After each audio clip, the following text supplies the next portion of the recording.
बहुत दिन हम पलव खाई नी आ सेरवटे कौड़े पलव मिलूला तो भाविली आज निजे हाथ में बन पलव खाईदे तो एमती देखिए तुमको कौन मजा लागी ना नहीं तुम निजे गोइन कौन मजा लागी ना ना तो चलो मुझे फास्ट तो कहूँ तो हे गाइस मु Rudra welcome back to my new mini blog तो गाइस सेरवटे आसला पलव बनाया जहाँ जहाँ सब जिन दरकार था सब धरी पड़ा आसती आ गाइस घर आसिया पर मुझे फास्ट पर धरी बस पड़ी पर काटापी आ गाइस पिला गोटे कार्टून देखी निंजा हाथोड़ी तो गाइस मूल देखी से पूरा निंजा टेक्निक पूरा 10x स्पीड फटाफट सब जगह पर मुझे काटी देती पर काटा बस आगुरी मुझे गैस गोटे हांडीटे पानी बस देखी भात तो गाइस पानी ताती होता तो मुझे चाउल पकई देती चाउल पकड़ा पर मुझे गैस टा स्लो कर भात आंटा सेकानी चूल्हा घुंचे दे एकान चूल्हा करेड़ा बस देती कौन पाई गाइस कैमेरा एकान चूल्हा देखा जाता सेकान चूल्हा देखा जाता तो गाइस गैस रे करे बसिया पूरा मास्टर शेफ स्टाइल रे तेल पका देती तेल तातिया पर प्याज पकई प्याज भल भाव भाज देती तो गाइस आप भावुए कहीं किसी मसला मसली ना तो गाइस मत मसला मसली इच्छा नहीं भावन आम घर अदा रसन ना मोर मन ना अदा रसन आने तो गाइस टे काम चलदेली तो गाइस प्याज रे भल भाव भाजिया पर जी सब पर काटी रखी सब जगह पकई देती आ सब जगह भल भाव गोले खुड़ुखाड़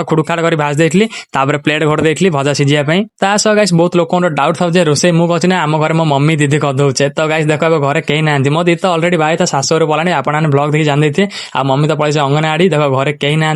तो रोसे मुझे तुम डाउट पूरा क्लियर है ना तुम डाउट क्लियर है कौन देखो यार मोर भात हो गाड़ी पड़े रू गाड़ी रही तो गाइस भात गाड़ी एपटे आसी भजा ढांकुणी काटी देखला भजा तो अलरेडी होगा तो गाइस मुझे भजा मसला गुंड पकई देखी तो गाइस मुझे भजा बिरियानी मसला गुंड पकई तो गाइस आपने जाने चिकेन मसला गुंड पकई पारे तो गाइस मसला गुंड पकड़ा पर भजा भल भाव घाटी ढांकुणी घोड़े भजा छाड़ देती ठंडा हाँपाई तो गाइस भजा तो ठंडा है गाइस ये देख मुझे अला बजना पकई रखी जब मुझे सफा न करी मो मम्मी अंगनवाड़ी आए मत सफा करद तो गाइस देख मुझे फटाफट सब सफा कर देखली एबे कौन होता लिखे जानिया निया तो गाइस मो अलिया बजन जा सफा करिया भितर एपटे भजा ठंडा आसला तो गाइस मोटे बेसिन आनी बेसिन रे भात आ भजा पूरा लेयर दे देती आ गाइस मो भात जो गाली देती से पांडा रखी देती तो गाइस पांडा मुझे देती आप चाहिए गरम पानी दे पारे हल्का टे पानी देवापर मुझे गैस उपर आनी बेसिन बस देती दम पाई तो आम घर किसी ओजन जिन ना तो मत देखा हेमदस्तार तो मुझे हेमदस्तार लदेली सह गाइस मुझे पर सब काटी रखी देती सालेड तो मुझे सालेड रे दही लुण चाट मसला सह बीट लुण पकई देती मो मस्तटा काटदे सालेड गुड़ गुड़ गुड़ कर घाट देती तो गाइस पूरा सालेड रेडी तो गाइस आपने भावुए पलव है सालेड है तरकारी कहीं तो चलते आप से डाउटा क्लीयर कर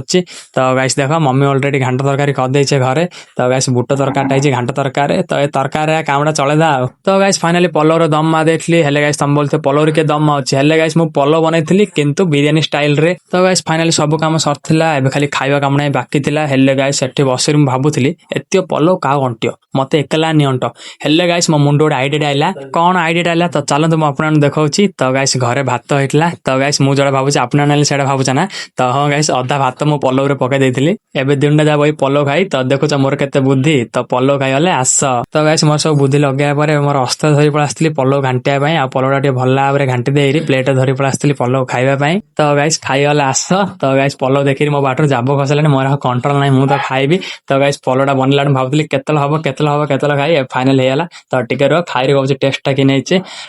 तो गाइस पलटा पूरा एक नंबर हेबन कि जिते मुझे बन जारा तो एमती डेली ब्लॉग्स देखिए मो यूट्यूब चैनल को सब्सक्राइब करूँ आ इंस्टाग्राम देखुले फॉलो करूँ आज ये रोचे जय श्री जगन्नाथ।